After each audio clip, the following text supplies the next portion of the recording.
दोस्तों नमस्कार। Team all India YouTube channel में आप सभी का स्वागत करता हूं। दोस्तों आज मैं बात करने वाला हूं नेटवर्क मार्केटिंग के इतिहास के बारे में।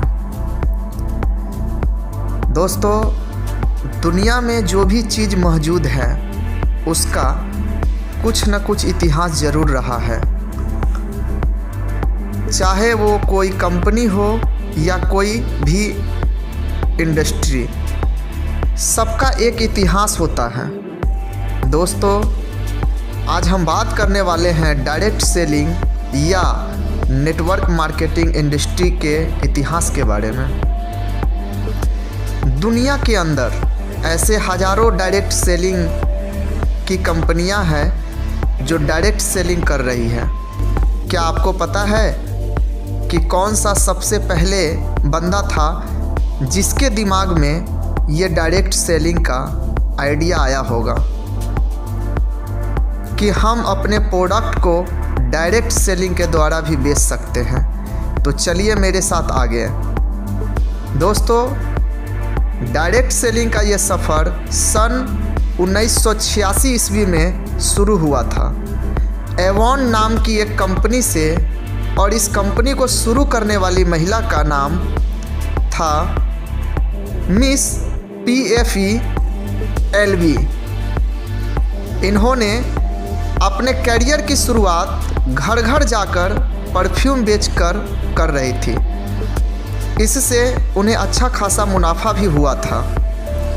दोस्तों उसके बाद 1991 ईस्वी में यूनाइटेड स्टेट ने the first direct selling association found लागू कर दिया था, जिसे बाद में द एजेंट क्रेडिट एसोसिएशन बोला गया। फिर इमरजेंसी का दौर आया कि 1930 ईस्वी में लोगों को घरों के अंदर जाकर अपने प्रोडक्ट के बारे में बताने लगे और इसके तरीके को पार्ट प्लान मेथड के नाम से जाना गया। सन 1951 ईस्वी में मैं बात करूं तो टूपेवेरे नाम की कंपनी की शुरुआत हुई, जो आज भी मार्केट में अपनी अच्छी पहचान बनाए हुए हैं। टूपेरे में सबसे पहले रिटेल एंड पेरेटी प्लान मेथड द्वारा अपना बिजनेस शुरू किया और इन्होंने शुरुआती दौर में ही बहुत कामयाबी मिली। और फिर मैरी कैश, जिन्होंने अपनी पूरी ज़िंदगी सेविंग्स डायरेक्ट सेलिंग बिजनेस में लगा दी और उन्हें बाद में अपार सफलता भी मिली। सन 1991 ईस्वी में दुनिया के अंदर इंटरनेट आ चुका था।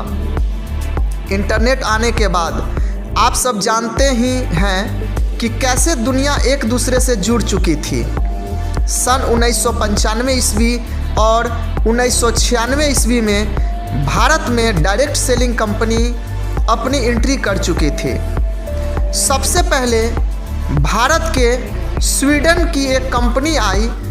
उसी कंपनी के तरीके को फॉलो करके कुछ इंडियन डायरेक्ट सेलिंग कंपनी ने अपनी शुरुआत की। उसके बाद डायरेक्ट सेलिंग कंपनी को बहुत बुरा दौर देखना पड़ा, क्योंकि उस समय बहुत धोखाधड़ी के काम किए जाने लगे थे, जिसे गैरी मार्केटिंग भी कहते थे। और भी भारत में IDS यानी इंडियन डायरेक्ट सेलिंग एसोसिएशन का निर्माण हुआ।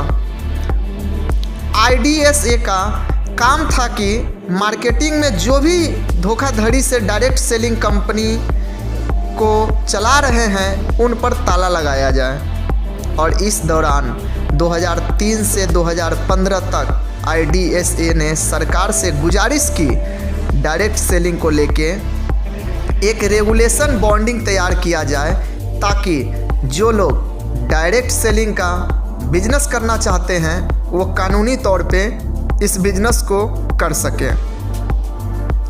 सन 1915 ईस्वी में सरकार ने ये बताया कि डायरेक्ट सेलिंग इंडस्ट्री ने अब तक 45 बिलियन INR का बिजनेस कर लिया है और 2025 के आते आते यह इंडस्ट्री 645 बिलियन INR का बिजनेस करेगी।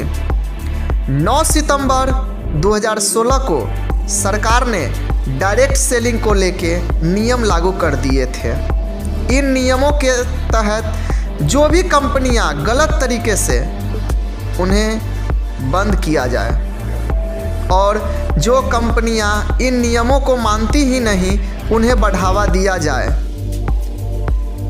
आज के समय में जो भी कंपनी डायरेक्ट सेलिंग कर रही है उसके पास सरकारी दस्तावेज और प्रमाण पत्र हैं और अगर आप जानना चाहते हैं कि आप जिस कंपनी के साथ आप बिजनेस कर रहे हैं वो लीगल है या नहीं तो MCA के साइट पर जाकर आप चेक कर सकते हैं। तो दोस्तों उम्मीद करता हूँ आपको मेरी ये वीडियो पसंद आई होगी। अगर पसंद आई हो तो इसे अपने बिजनेस पार्टनर और दोस्तों के साथ शेयर कीजिए। धन्यवाद।